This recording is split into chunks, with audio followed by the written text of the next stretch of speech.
सुंदर नगर में चंद्र नाम का एक आदमी रहता था। वो बहुत ही मेहनती था। उसके 4 बेटे थे और वो भी अपने पिता की तरह खूब मेहनती थे। चंद्र की पत्नी का देहांत हो चुका था। चारों बेटे और चंद्र राजा के यहाँ पर नौकरी करते थे। राजा उन्हें प्रतिदिन उनकी मेहनत के बदले में केवल 5 सेर जौ के दाने देकर टाल देता था। घर आकर वे स्वयं अपना भोजन बनाते।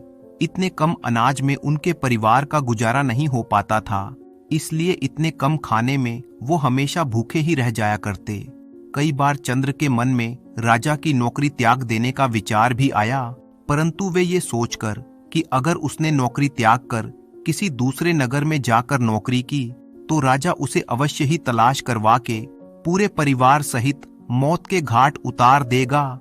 एक दिन चंद्र भोजन तैयार करने के लिए चूल्हे में आग सुलगा रहा था कि तभी पड़ोस की एक बुजुर्ग औरत ने आकर उसे समझाया, चंदन, तुम्हारे 4-5 जवान बेटे हैं, फिर भी तुम चूल्हा जलाते रहते हो। अपने बेटे की तुम शादी क्यों नहीं कर देते? एक बहू घर में आ जाएगी तो कम से कम तुम लोगों के लिए खाना तो बना ही देगी और तुम्हें चूल्हा जलाना नहीं पड़ेगा। उस औरत को शायद ये नहीं मालूम था कि चंद्र के बड़े बेटे नंद किशोर की 2 साल पहले शादी हो चुकी थी। चंद्र ने उस औरत से कहा, चाची, नंद किशोर की शादी हुई तो 2 साल बीत चुके हैं, मगर अभी उसने अपनी बात पूरी नहीं की थी और फिर से चूल्हा जलाने लगा। औरत ने पूछा, क्या हुआ चंद्र, मुझे भी तो बता। उस औरत की उत्सुकता देखकर चंद्र मुंह बनाकर बोला, उसकी बहू अपने मायके के घर में ही है। औरत बोली, तूने उसको वहां पर क्यों भेज रखा है? तू अपने बेटे से कहता क्यों नहीं है कि वो उसे वहां से ले आए? बुजुर्ग औरत ने चंद्र को सुझाव दिया तो चंद्र बोला, चाची, तू तो जानती है कि हमारे घर में चारपाई तक नहीं है जिस पर वो बेचारी आकर बैठ भी सके, और फिर नंद किशोर के पास ऐसे वस्त्र भी नहीं हैं जिन्हें पहनकर वो अपने ससुराल जा सके। चाची बोली, वाह रे चंद, बस इतनी सी बात, मैं तो समझी थी कि कोई बहुत बड़ी समस्या है। मैं दूंगी नंद किशोर को उसके ससुराल जाने के वस्त्र, उसको ससुराल भेजने का सारा प्रबंध मैं करूंगी। अगर भगवान ने चाहा तो सब कुछ ठीक हो जाएगा, तुम बस उसके जाने की तैयारी करो। ये कहकर बुजुर्ग औरत अपने घर चली गई।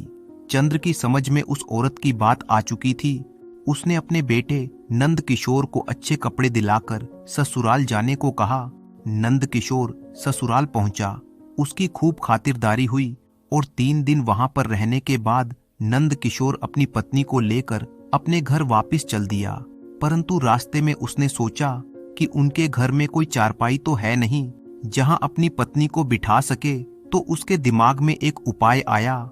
उसने अपनी पत्नी को सीधा बुजुर्ग चाची के यहाँ पहुंचा दिया। जब वह अपने घर खाली हाथ वापस आया तो उसके पिता चंद्र ने उसकी पत्नी के बारे में मालूम किया। बेटे ने सब कुछ अपने पिता को बता दिया और फिर वे लोग राजा के यहाँ पर नौकरी करने के लिए चले गए। बुजुर्ग चाची ने नंद किशोर की पत्नी की खूब खातिरदारी की, फिर कहने लगी, मैं तुम्हें तुम्हारे घर पहुंचा आती हूँ। उसकी बात सुनकर नए नवेली बहू को बहुत ही आश्चर्य हुआ। वो सोचने लगी, क्या ये उसका घर नहीं है? और फिर उसने हिचकिचाते हुए चाची से पूछा, क्यों, क्या यह मेरा घर नहीं है? चाची ने उसे सब कुछ सच बता दिया और फिर उसके घर उसे पहुंचा आई। अपने पति के घर पहुंचकर बहू ने देखा तो उसे बहुत ही बुरा लगा। घर के अंदर जगह जगह चूल्हे बने हुए थे। चूल्हे की राख बिखरी पड़ी थी। एक कोने में पुरानी सी चारपाई रखी हुई थी। बर्तनों के नाम पर घर के अंदर पुरानी सी थाली ही पड़ी थी। वस्त्रों को देखा तो धूल जमी हुई थी और वे सभी वस्त्र भी बहुत ही पुराने और मैले थे। अपने ससुराल के घर की हालत देखकर बहू की आंखों में आंसू आ गए। अब वह सोचने लगी कि पिछले जन्म में उसने ऐसी कौन सी गलती की थी जिसकी सजा भगवान उसे इस जन्म में दे रहा है। बहू हिम्मत वाली थी। कुछ देर सोचने के बाद वह उठी और घर की सफाई में जुट गई। सारा घर साफ किया, आंगन में फैली राख की सफाई की, जगह जगह बने चूल्हे खत्म करके उसने एक चूल्हा तैयार किया।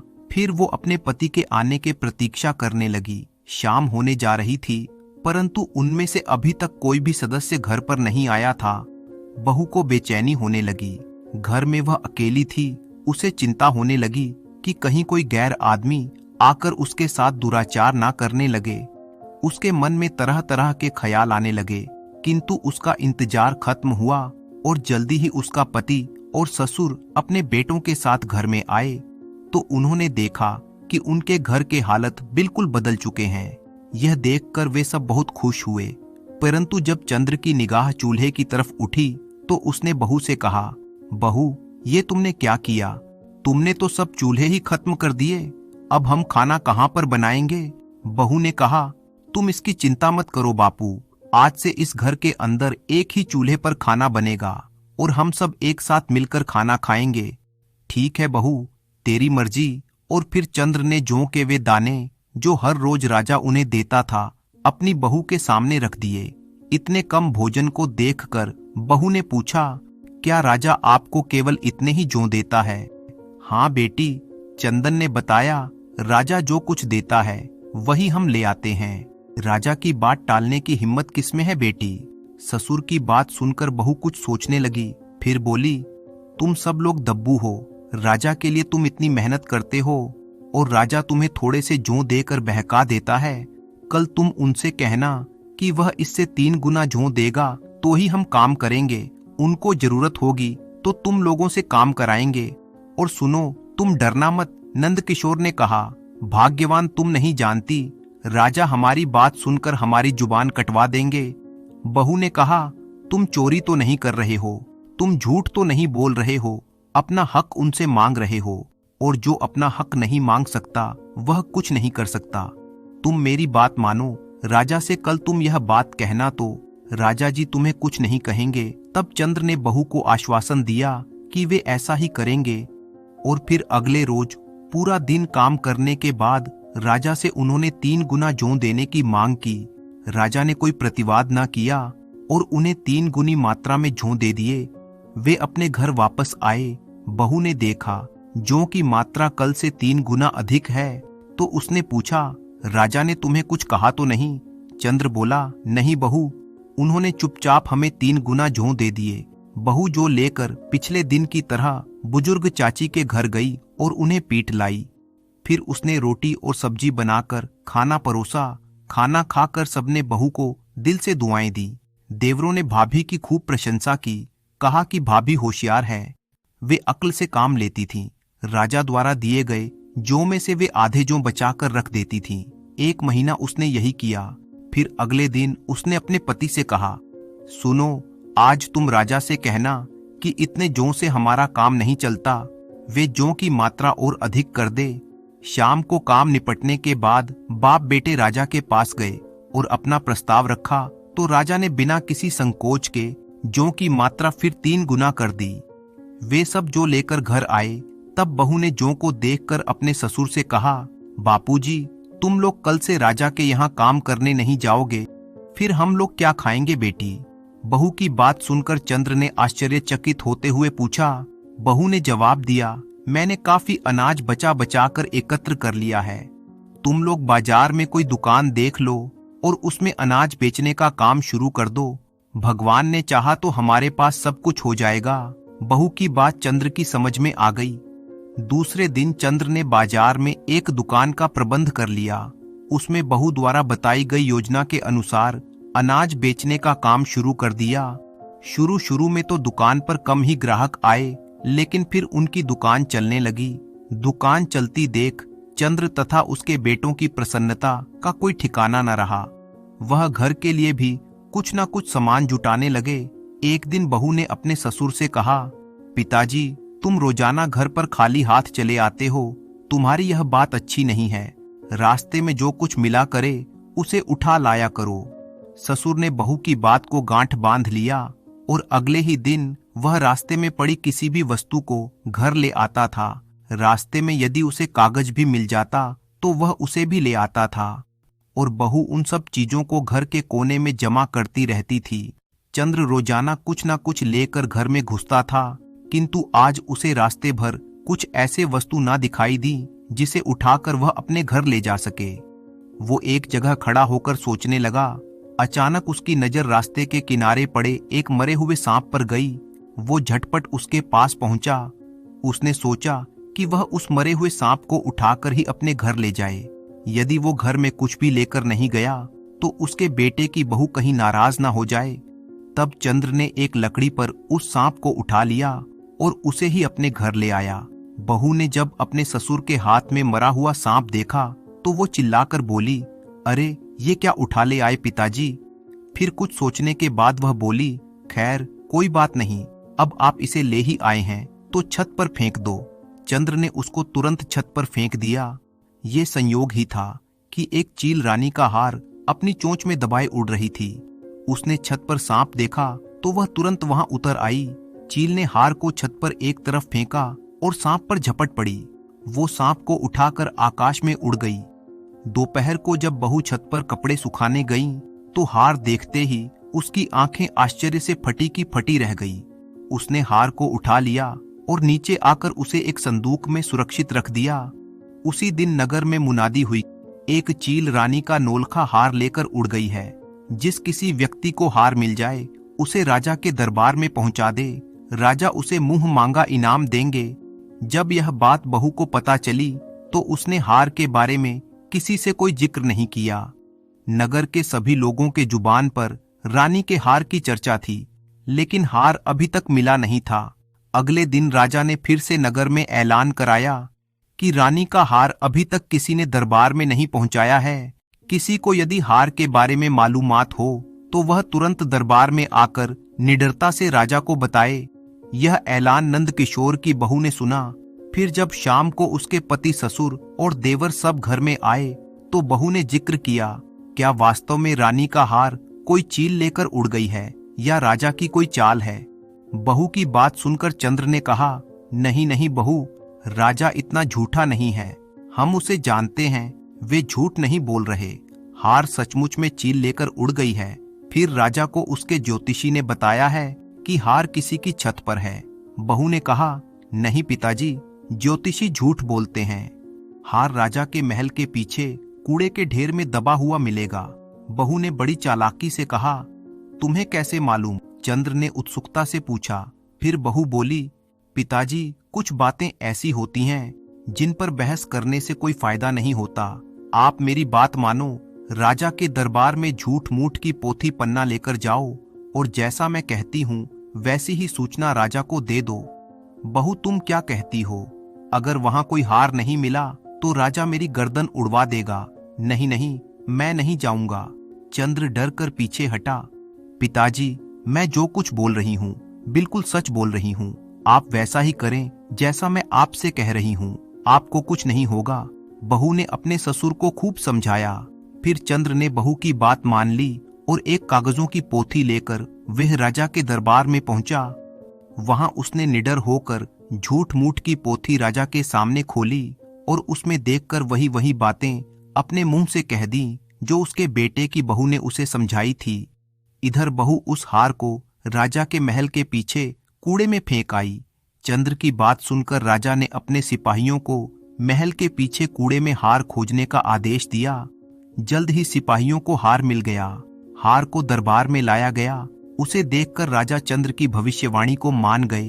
वे नहीं जानते थे कि एक अनपढ़ आदमी इतना बड़ा विद्वान हो सकता है। राजा ने उससे कहा, चंद्र, हम तुम्हारे काम से बहुत प्रसन्न हैं। अब तुम हमसे जो कुछ मांगना चाहते हो मांग लो। अन्नदाता, मैं आपसे क्या मांग सकता हूँ? मेरे तो आपके सामने जुबान भी नहीं खुल सकती। मैंने तो हुजूर अपने कर्तव्य का पालन किया है। चंद्र राजा के सामने हाथ जोड़कर खड़ा हो गया। ऐसा कैसे हो सकता है? तुम्हें कुछ ना कुछ तो अवश्य ही मांगना होगा। राजा ने उसे घर पर भेज दिया। वह घर आकर बहू से परामर्श करने लगा। बहू बोली, ये कौन सी बड़ी बात है पिताजी? तुम राजा से वचन मांगो कि वह धनतेरस से लेकर दिवाली तक नगर में किसी के घर में दिया ना जलने दे। यहाँ तक कि महल के अंदर भी अंधेरा रहना चाहिए। बहू की बात चंद्र की समझ में बिल्कुल नहीं आई। वो सोचने लगा कि कहीं बहू का दिमाग तो खराब नहीं हो गया। दिवाली पर सबके घर में अंधेरा करके इसे क्या मिलेगा? वह कहने लगा, बेटी, तेरी मति तो नहीं मारी गई। ऐसी उल्टी सीधी बातें मैं राजा के साथ कैसे कर सकता हूँ? वह तो गुस्से में भरकर मुझे पागल खाने में डलवा देंगे। बहू ने कहा, आप घर पर बैठकर ही राजा के निर्णय की बात स्वयं क्यों सोच रहे हो? वह आपको कुछ नहीं कहेंगे पिताजी। जाओ जैसा मैंने कहा आप वैसा ही कहना। फिर चंद्र इतना सा मुंह लेकर दरबार में पहुंचा। वहां राजा ने उससे पूछा, कहो चंद्र, क्या मशवरा करके आए हो? सरकार, मैं जो कुछ सलाह मशवरा करके आया हूं वह सब आपके सामने बता देता हूं, लेकिन पहले आप मुझे एक वचन दें कि आप मेरी बात पूरी करेंगे। राजा ने हंसते हुए वचन दे दिया। फिर चंद्र ने कहा, महाराज, धनतेरस से दिवाली तक सारे नगर में अंधेरा रखा जाए, कोई भूल कर भी अपने घर में दिया न जलाए। आपके महल में भी अंधेरा ही रहना चाहिए, बस मेरे घर में घी का दीपक जलेगा।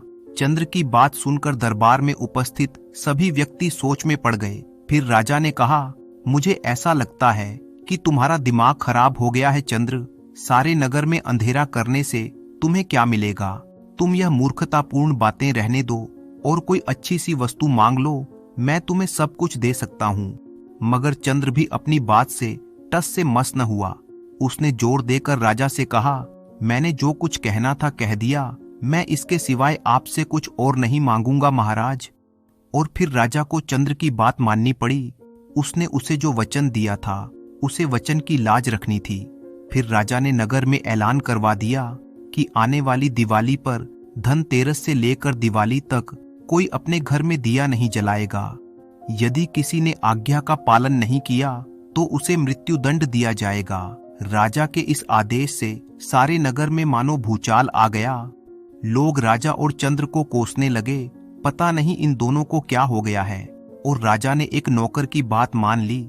आज तक तो इस नगर में ऐसा हुआ नहीं था, यह तो सरासर राजा की ज्यादती है। लेकिन उनकी बातें वहां सुनने वाला कौन था? और धनतेरस का दिन भी आ गया। लोगों ने डर के मारे अपने अपने घरों में दीपक नहीं जलाए। पूरा नगर अंधेरे में डूबा हुआ था। केवल चंद्र के घर में घी का दीपक प्रकाशमान था। दिवाली का दिन भी आ गया। माता लक्ष्मी अपने वाहन पर घूमने निकली। पूरे नगर में चारों ओर अंधकार फैला हुआ था। उनके साथ रिद्धि सिद्धि भी आई हुई थी। उन्होंने उनसे पूछा, आज दिवाली का त्योहार है, लेकिन इस नगर में किसी ने दीपक नहीं जलाया, आखिर क्या बात है? रिद्धि सिद्धि ने उन्हें सारी बात बताई। सुनकर लक्ष्मी जी बहुत निराश हुई। वे अंधेरे में नहीं रुकती थी, उनके पास हर समय ज्योति जलती रहती है। वे उजाले की खोज में इधर उधर भ्रमण करने लगी। फिर अंत में उन्हें चंद्र के घर में दीपक जलता हुआ मिला।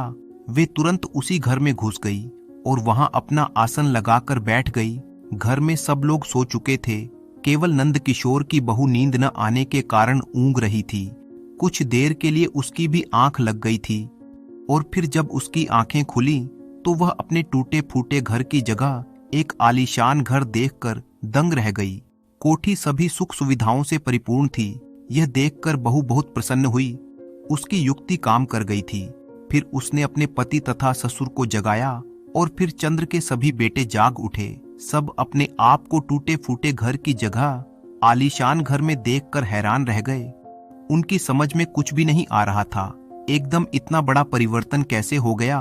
अचानक लक्ष्मी जी प्रकट हुई और उन्होंने बताया कि अब तुम्हारी दरिद्रता के दिन दूर हुए, अब तुम्हारे अच्छे दिन आ गए हैं। क्योंकि दिवाली के त्योहार पर मैंने केवल तुम्हारे घर में दीपक जलता पाया और सारे नगर में अंधेरा था, इसलिए मैं तुम्हारे ही घर में आ गई। लक्ष्मी जी की कृपा भरी बातें सुनकर चंद्र की समझ में आ गया कि उसकी बहू ने क्यों राजा से यह बात कहलवाई थी। सुबह को बहू ने अपने ससुर से दरबार में जाने का कहा, मगर चंद्र ने दरबार में जाने से मना कर दिया। फिर बहू ने उसे समझाया, पिताजी आप नहीं जानते, अब हमें राजा का गुस्सा भी तो ठंडा करना है। आप उनसे जाकर कहें कि मैंने 3 दिन तक नगर में अंधेरा इसलिए रखवाया था क्योंकि प्रकाश होने से भारी आपदा आने का योग था। अतः अंधकार के कारण विपदा टल गई। बात सुनकर राजा प्रसन्न हो जाएंगे। बहू की बात सुनकर चंद्र दरबार में उपस्थित हुआ और बहू द्वारा कहे गए वाक्य को उसने राजा के सामने दोहरा दिया। उसकी बात सुनकर राजा वास्तव में प्रसन्न हो गया और चंद्र को राजा ने बहुत सारा धन देकर विदा किया। अपनी बहू की होशियारी और बुद्धिमत्ता के द्वारा उनके दिन प्रसन्नता से बीतने लगे। तो दोस्तों, इस कहानी से हमें यह सीख मिलती है कि परिवार में अधिक व्यक्तियों का होना अच्छा है, लेकिन यदि वे सब के सब बुद्धिहीन हो तो इससे बड़ा अभिशाप और कोई नहीं हो सकता। यदि परिवार में एक व्यक्ति भी बुद्धिमान है तो अपने पूरे परिवार की नाव को खींचकर ले जा सकता है। जिस प्रकार चंद्र के बेटे की बहू ने उसके घर की काया ही पलट दी। तो दोस्तों, मुझे पूरी उम्मीद है कि आपको ये कहानी बहुत ही पसंद आई होगी। तो इसी तरह की कहानियां देखने के लिए आप चैनल को सब्सक्राइब कर लीजिए। वीडियो अच्छी लगे तो उसे लाइक कीजिए और साथ ही साथ अपने अच्छे कमेंट करना बिल्कुल मत भूलिएगा।